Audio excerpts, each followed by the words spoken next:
بسم اللہ الرحمن الرحیم۔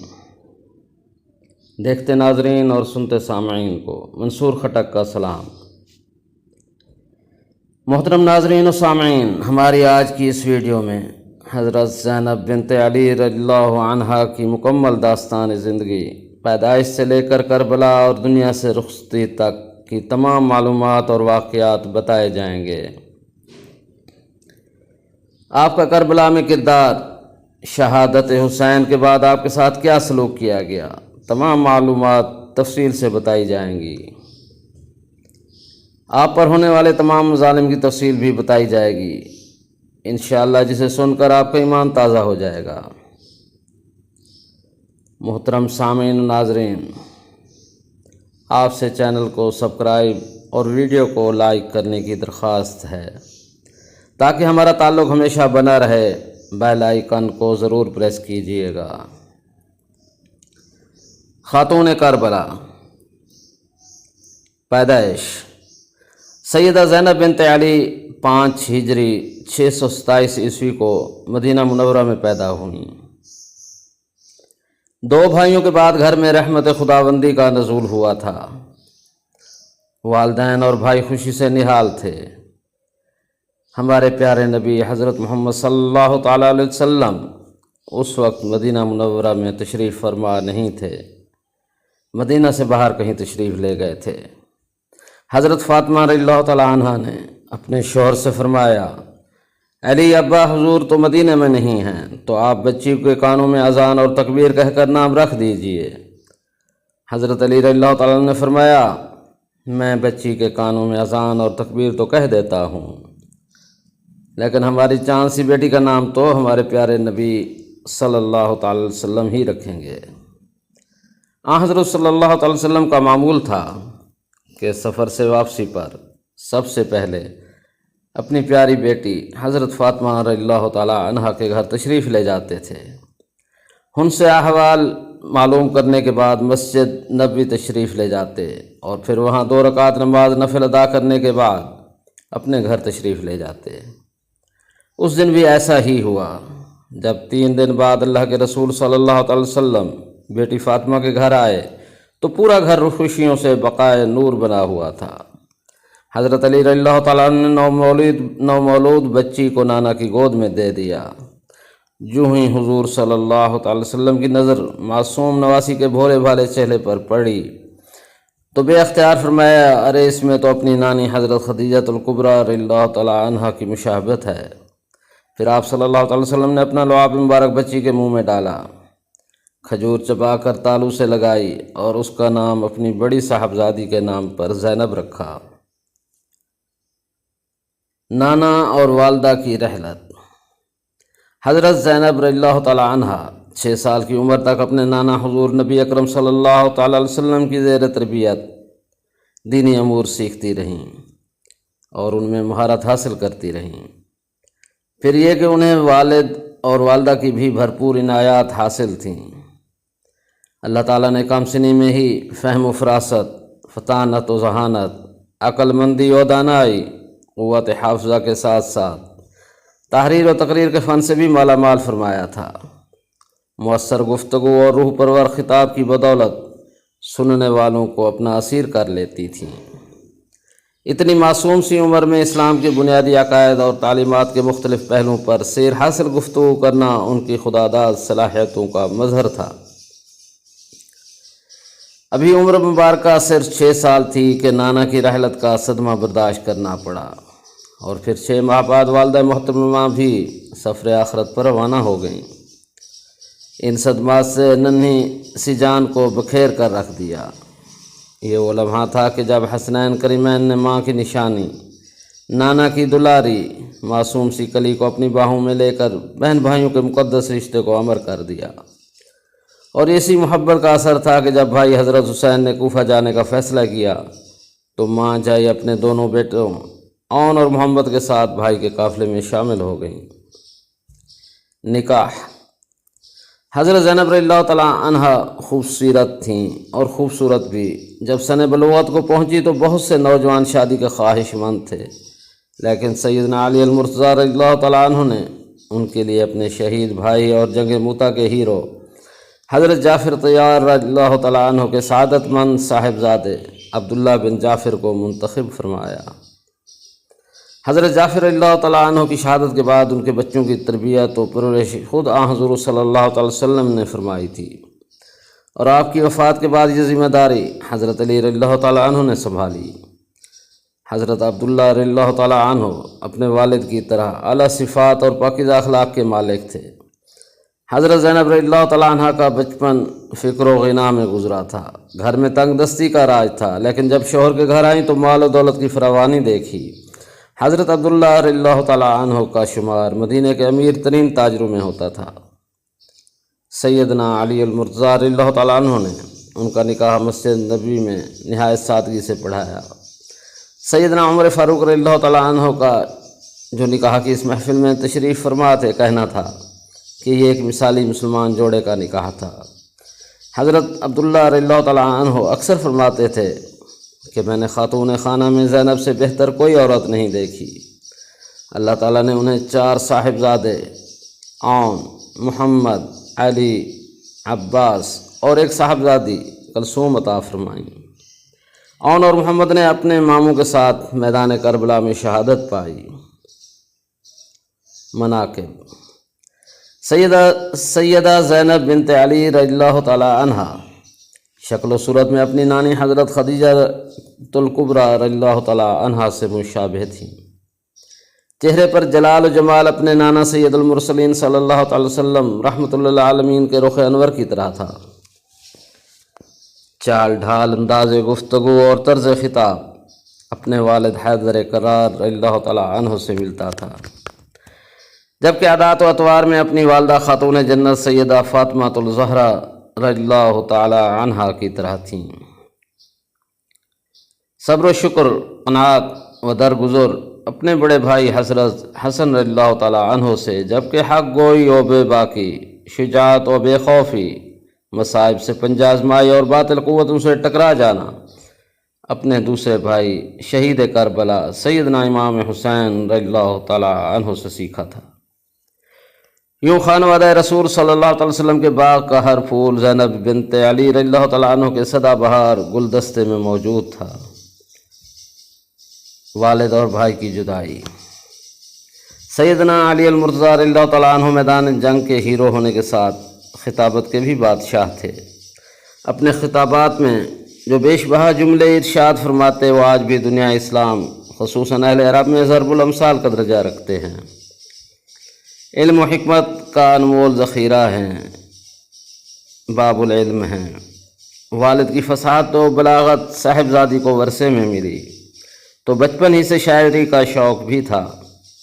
اپنی گفتگو میں موقع محل کے اعتبار سے اشعار کا استعمال کیا کرتی تھیں۔ حضرت علی رضی اللہ تعالیٰ نے 37 ہجری میں کوفہ کو اپنا دارالخلافہ بنایا تو حضرت زینب رضی اللہ تعالیٰ عنہا بھی اپنے شوہر اور بچوں کے ساتھ وہیں منتقل ہو گئیں۔ آپ نے وہاں درس و تدریس کا سلسلہ شروع کیا اور جلد ہی ان کی تقاریر کا گھر گھر چرچا ہونے لگا۔ حضرت علی رضی اللہ تعالیٰ عنہ 19 رمضان 40 ہجری کو ابن ملجم کے ہاتھوں زخمی ہوئے اور 21 رمضان المبارک کو جام شہادت نوش کر گئے۔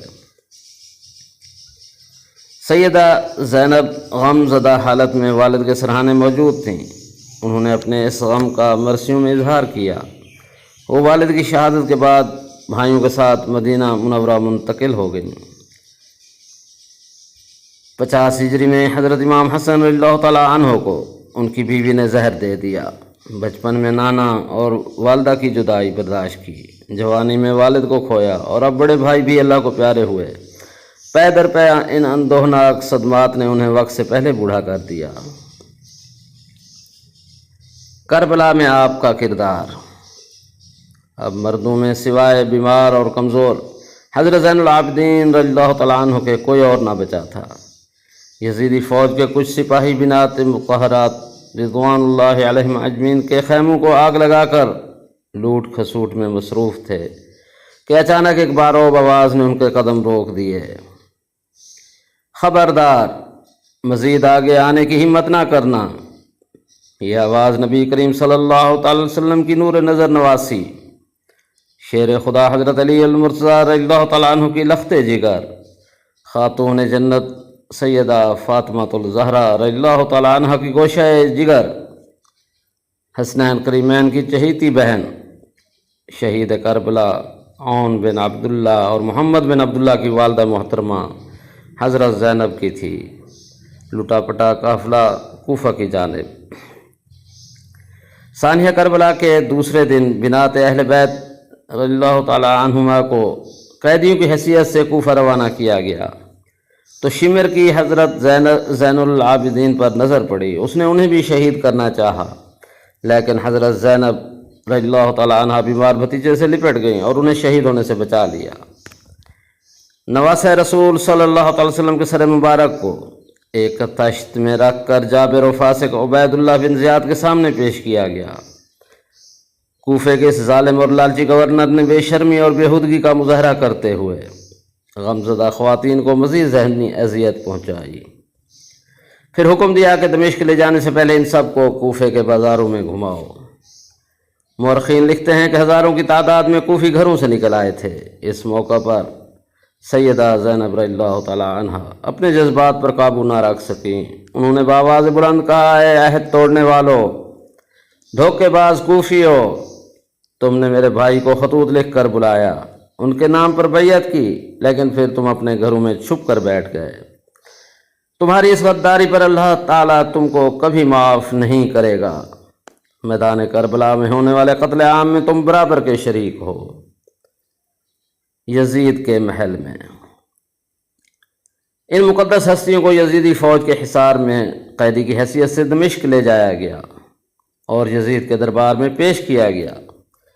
کچھ مورخین لکھتے ہیں کہ یزید نے امام حسین رضی اللہ تعالیٰ عنہ کے سر کو دیکھا تو آپ دیدہ ہو گیا۔ اس نے اس اندوہناک شہادت اور عظیم سانحے کی تمام تر ذمہ داری گورنر کوفہ عبید اللہ ابن زیاد پر ڈال دی۔ لیکن اگر یہ بات درست ہے تب بھی تاریخ یزید کو اس واقعے سے کبھی بری الذمہ قرار نہیں دے سکتی کہ حاکم وقت کی مرضی اور منشا کے بغیر اتنا بڑا سانحہ ہو جانا ممکن نہیں۔ یزید کے دربار میں خطاب۔ حضرت زینب رضی اللہ تعالیٰ عنہ نے یزید کے دربار میں تاریخی خطبہ ارشاد فرمایا۔ کہا، سب تعریفیں اس اللہ کے لیے ہیں جو کائنات کا پروردگار ہے، اور اللہ کی رحمت نازل ہوں پیغمبر خدا صلی اللہ تعالیٰ علیہ وآلہ وسلم پر اور ان کی پاکیزہ اہل بیت پر۔ اما بعد، بالآخر ان لوگوں کا انجام برا ہے جنہوں نے اپنے دامن حیات کو برائیوں کی سیاہی سے داغدار کر کے اپنے اللہ کی آیات کی تکذیب کی اور آیات پروردگار کا مذاق اڑایا۔ اے یزید، کیا تو سمجھتا ہے کہ تو نے ہم پر زمین کے گوشے اور آسمان کے کنارے تنگ کر دیے اور رسول اللہ صلی اللہ علیہ وسلم کی آل کو رسیوں اور زنجیروں سے جکڑ کر در بدر پھرانے سے تو اللہ کی بارگاہ میں سرفراز ہوا اور ہم رسوا ہو گئے؟ کیا تیرے خیال میں ہم مظلوم ہو کر ذلیل ہو گئے اور تو ظالم بن کر بھی سربلند ہوا؟ کیا تو سمجھتا ہے کہ ہم پر ظلم کر کے اللہ کی بارگاہ میں تجھے شان و مقام حاصل ہو گیا؟ آج تو اپنی ظاہری فتح کی خوشی میں سرمست ہے، مسرت و شادمانی سے سرشار ہو کر اپنے غالب ہونے پر اترا رہا ہے اور خلافت کے ہمارے مسلمہ حق کو غصب کر کے خوشی و سرور کا جشن منانے میں مشغول ہے۔ اپنی غلط سوچ پر مغرور نہ ہو اور ہوش کے ناخن لے۔ کیا تو نے اللہ کا یہ فرمان بھلا دیا کہ حق کا انکار کرنے والے یہ نہ سمجھیں کہ ہم جو انہیں مہلت دیتے ہیں یہ ان کے حق میں بھلائی ہے؟ ہم انہیں مہلت اس لیے دیتے ہیں کہ وہ گناہ میں زیادتی کریں اور ان کے لیے خوار کرنے والا عذاب ہے۔ کیا یہ تیرا انصاف ہے کہ تو نے اپنی مستورات اور لونڈیوں کو چادر اور چار دیواری کا تحفظ فراہم کر کے پردے میں بٹھا رکھا ہے، جبکہ رسول اللہ صلی اللہ علیہ وسلم کی صاحبزادیوں کو در بدر پھرا رہا ہے؟ اے یزید، یاد رکھ کہ اللہ آل رسول صلی اللہ تعالی وسلم کا تجھ سے انتقام لے کر ان مظلوموں کا حق انہیں دلائے گا اور انہیں امن و سکون کی نعمت سے مالا مال کرے گا۔ اللہ تعالیٰ کا فرمان ہے کہ جو لوگ اللہ کی راہ میں مارے جائیں انہیں مردہ نہ سمجھو، بلکہ وہ زندہ ہیں اور اپنے رب کے ہاں رزق پاتے ہیں۔ افسوس تو اس بات کا ہے کہ شیطان کے ہم نوا اور بدنام لوگوں نے رحمان کے سپاہیوں اور پاک باز لوگوں کو تہ تیغ کر ڈالا، اور ابھی تک اس شیطانی ٹولے کے ہاتھوں سے ہمارے پاک خون کے قطرے ٹپک رہے ہیں۔ تو نے جس گھناؤنے جرم کا ارتکاب کیا ہے، اس کا بدنما داغ اپنے دامن سے کبھی نہ دھو پائے گا۔ اب تیری حکومت کے گنتی کے چند دن رہ گئے ہیں، تیرے سب ساتھی تیرا ساتھ چھوڑ جائیں گے، تیرے پاس اس دن کی حسرت و پریشانی کے سوا کچھ بھی نہیں بچے گا، جب منادی ہوگی کہ ظالم و ستمگر لوگوں پر اللہ کی لعنت ہے۔ مدینہ منورہ واپسی۔ یزید نے کچھ دن بعد ان خواتین کو ایک صحابی رسول صلی اللہ تعالیٰ علیہ وسلم حضرت نعمان بن بشیر رضی اللہ تعالیٰ عنہ کی نگرانی میں انہیں مدینہ منورہ روانہ کر دیا۔ سانحہ کربلا اور اہل بیت کے قافلے کی آمد کی اطلاع بھی موصول ہو چکی تھی، چنانچہ اہل مدینہ نے شہر سے باہر نکل کر قافلے کا استقبال کیا۔ نہایت پرسوز منظر تھا، ہر شخص اشکبار تھا، قافلے میں شامل خواتین غم سے نڈھال تھیں۔ دوسرے دن حضرت زینب رضی اللہ تعالیٰ عنہا نے روضہ مبارک پر حاضری دی اور درود و سلام کے بعد صحنے کی روداد پیش کی۔ وفات۔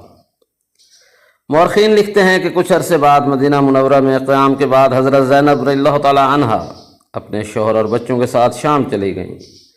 سن 63 ہجری میں دمشق میں ان کا انتقال ہوا۔ دمشق میں حضرت زینب رضی اللہ تعالیٰ عنہا کا شاندار مقبرہ شام کربلا کا امین ہے، جبکہ یزید اور قاتلان کربلا عبرت کا نشان بن چکے ہیں۔ انبیاء کرام علیہ السلام اور صحابہ کرام رضوان اللہ علیہم اجمعین کے ایمان افروز قصص و واقعات اور حالات زندگی پر مبنی مجموعہ، جس میں ہم اللہ تعالیٰ سے اس مساعی کی قبولیت اور کوتاہیوں سے درگزر کے طلبگار ہیں۔ ہمارے مزید واقعات کے لیے ہمارے یوٹیوب چینل کو ضرور سبسکرائب کیجیے۔